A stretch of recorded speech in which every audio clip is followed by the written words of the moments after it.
Hi. Hello again. Adolph Saphir's book, The Divine Unity of Scripture, from lectures he gave in 1889, not long before he died. This chapter 2 is talking about the intrinsic necessity of a book to record not just the revelations of God and the response of the people who receive them, but also his relationship. Most of the book, that is the Old Testament, is about God's relationship with the people to whom he gave the revelation. A revelation from God. Do we require a revelation from God? The wonderful gift of reason, that beautiful light and noble instrument with which God himself has endowed us, is indeed most precious, but it is the lesser light. It is to shine in the realm of this world and has to do with the things of time. It is capable of receiving light from above. It is not light creative, but light receptive. Two very powerful testimonies have been given to this by men who are acknowledged in modern times to be stars of the first magnitude in the horizon of philosophy. And of course he's dealing with here he's living in and was born in the so-called age of reason. So the two men he chooses are two of the great lights of that period. And one was Kant, a man of the most subtle analysis. He wrote thus to a friend. The extract has not been published in any of his biographies, but was mentioned recently in an Augsburg paper. He said, quote, "You do well in that you base your peace and piety on the Gospels. For in the Gospels, and in the Gospels alone, is the source of deep spiritual truths, after reason has measured out its whole territory in vain." So Kant, being one of the greatest philosophers of all time, still said that reason can only take us so far. And then you have Hegel.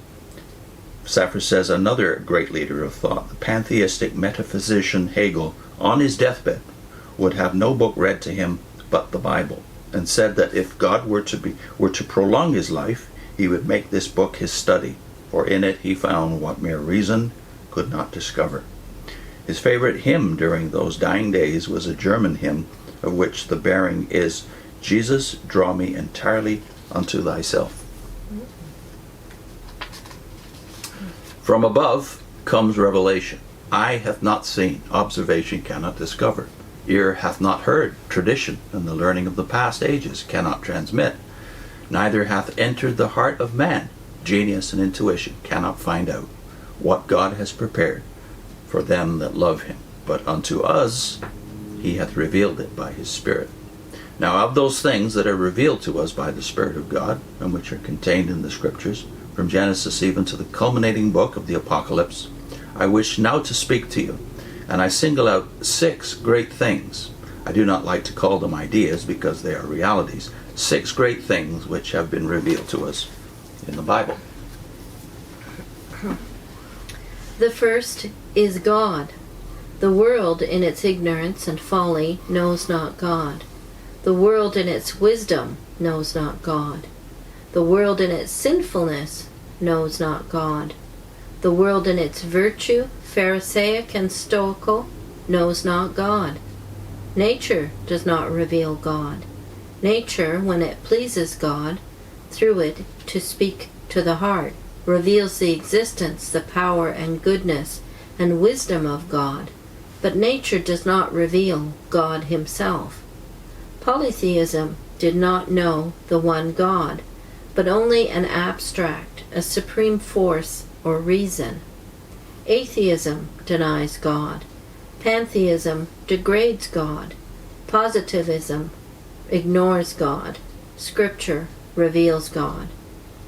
The idea of God that Scripture gives is to us so majestic and yet so heart-winning, is so sublime and yet so simple, is so full of variety and apparent contradictions, and yet so united, that all those who, by the grace of God, have learnt from the Scripture, feel and are convinced that God has revealed himself to them. Infinite and incomprehensible, dwelling in light that is unapproachable.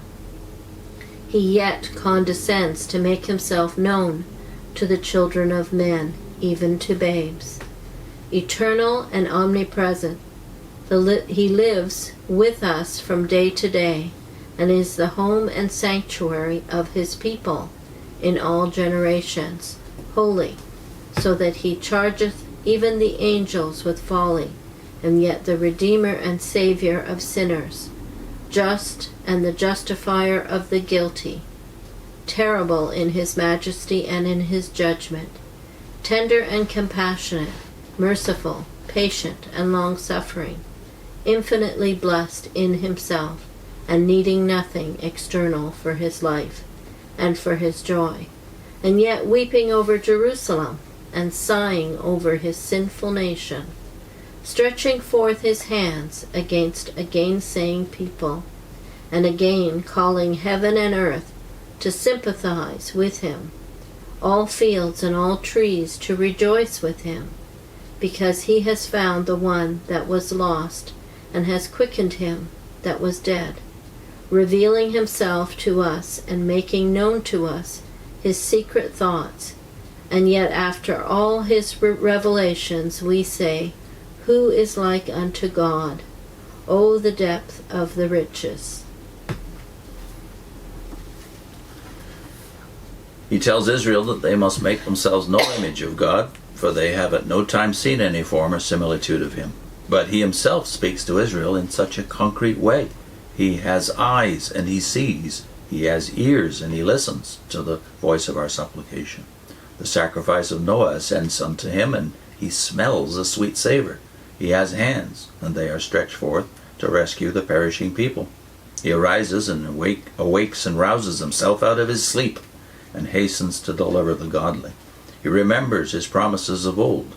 He sometimes forgets to be gracious and to hear. It repents him that he has ever created man.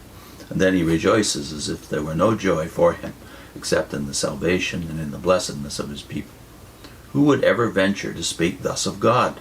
But Scripture speaks thus of God, and there's no danger of the simplest human being misunderstanding it. The spirituality of our human God far transcends all the ethereal speculation of human wisdom.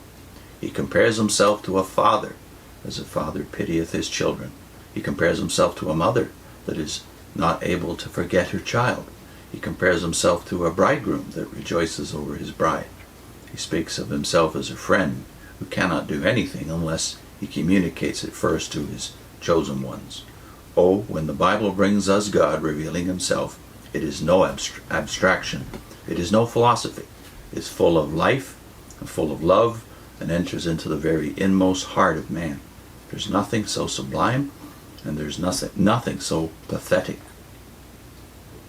We'll put in a link to James Orr's discussion of the 6 attributes of God versus the way God is depicted by the cults, for instance, Jehovah of the Watchtower. So that's James Orr, 6 attributes of the true God.